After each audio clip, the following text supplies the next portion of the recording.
स्वागत है आपका खोजी खजाना टाइम्स न्यूज में। आइए देखते हैं खबरें विस्तार से। श्री परशुराम सेना मध्य प्रदेश के प्रथम वार्षिक तिथि दर्पण 2024 का विमोचन अभिनव कला समाज सभागार गांधी हॉल में संपन्न हुआ।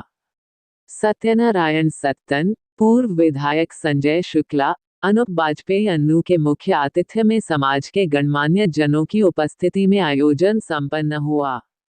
राष्ट्रीय कवि ब्राह्मण शिरोमणि सत्यनारायण सत्तन ने अपने अतिथि उद्बोधन में परशुराम सेना की इस रचनात्मक पहल का स्वागत करते हुए परशुराम सेना के युवाओं से ब्राह्मण एकीकरण के लिए और अधिक ऊर्जा के साथ काम करने की प्रेरणा दी। संजय शुक्ला ने विप्र एकता पर जोर देते हुए धर्म एवं राष्ट्र उत्थान के कार्य करने के प्रयासों की प्रेरणा दी। पूर्व पार्षद पंडित दिलीप शर्मा ने कहा कि परशुराम सेना सामाजिक गतिविधियों में अग्रणी रहते हुए रचनात्मक कार्य वर्ष भर आयोजित करती है और समाज को एक दूसरे से जोड़ने का प्रकल्प चलाते हैं। सिका कॉलेज की प्राचार्य डॉक्टर गुंजन शुक्ला ने महिला सशक्तिकरण और समाज के बच्चों के उज्जवल भविष्य के लिए हर संभव सहायता करने और बच्चों को अच्छी शिक्षा देने और उनको स्वावलंबी बनाए जाने पर जोर दिया। इस अवसर पर पंडित सुरेश शर्मा, पंडित सत्येंद्र शर्मा, पंडित पवन शर्मा, श्रीमती वर्षा शर्मा विशेष रूप से उपस्थित हुए।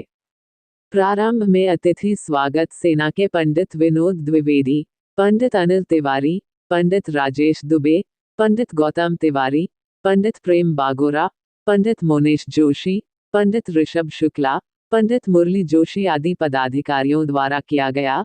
कार्यक्रम का संचालन सेना के प्रदेश अध्यक्ष पंडित अनूप शुक्ला ने किया एवं आभार प्रदर्शन सेना के महानगर अध्यक्ष दीपक शर्मा द्वारा किया गया। देवियों और सज्जन, हम ब्रह्म बंधु हैं और ब्रह्म बंधु हैं तो विश्व बंधु हैं। विश्व बंधु हैं तो विश्व के कल्याण की कामना करते हैं। हम ब्राह्मण हैं तो ब्रह्म को जानते हैं और ब्रह्म को जानते हैं तो ब्रह्म हमें मानता है, क्योंकि हमारे पास इतनी ताकत है कि हम उसके वक्षस्थल पर भी अपनी लात लगा सकते हैं और उसे वो पूर्ण रूपेण स्वीकारोक्ति दे करके स्वीकार करता है। आज हम अपने आप को इतना असहाय क्यों महसूस करते हैं? हमें ऐसा क्यों लगता है कि हम अन्य लोगों से पीछे हैं? हमारा जो धर्म था, हमारा जो कर्म था, उस धर्म और कर्म का परिणाम हमारे इतिहास में वर्णित है, हमारे पुराणों में वर्णित है। और उस वर्णित इतिहास को कुछ लोगों ने कपोल कल्पित बताना शुरू कर दिया, कुछ लोगों ने सनातन का विरोध करना शुरू कर दिया। ब्राह्मण ने सर्वतोन्मुखी प्रतिभा को आगे बढ़ाने का जो प्रयत्न किया है, प्रतिभा को उचित कराने का जो संकल्प दिया है, उस संकल्प को लेकर के आज हम अपने आप का चिंतन कर रहे हैं। और जब हम अपने आप का चिंतन कर रहे हैं तो हमें कहना पड़ता है कि हमें ये करना पड़ेगा, हमें ये करना पड़ेगा। दूसरों के लिए तो हम संहिताएं देते, आचरण संहिताएं देते। हमारी अपनी कोई आचरण संहिता नहीं है क्या? है, लेकिन वो प्राचीन परंपरा से चली आने वाली संहिता है। आज के इस परिवर्तनकारी युग में एक परिवर्तनकारी संहिता की आवश्यकता हो गई है। जय श्री राम। वर्षा भाभी आपके ऊपर आ जाओ, एक मिनट।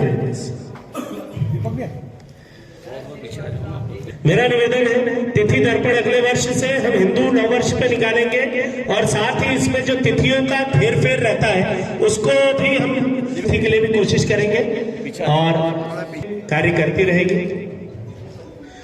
बोले भगवान परशुराम की जय। जय परशुराम।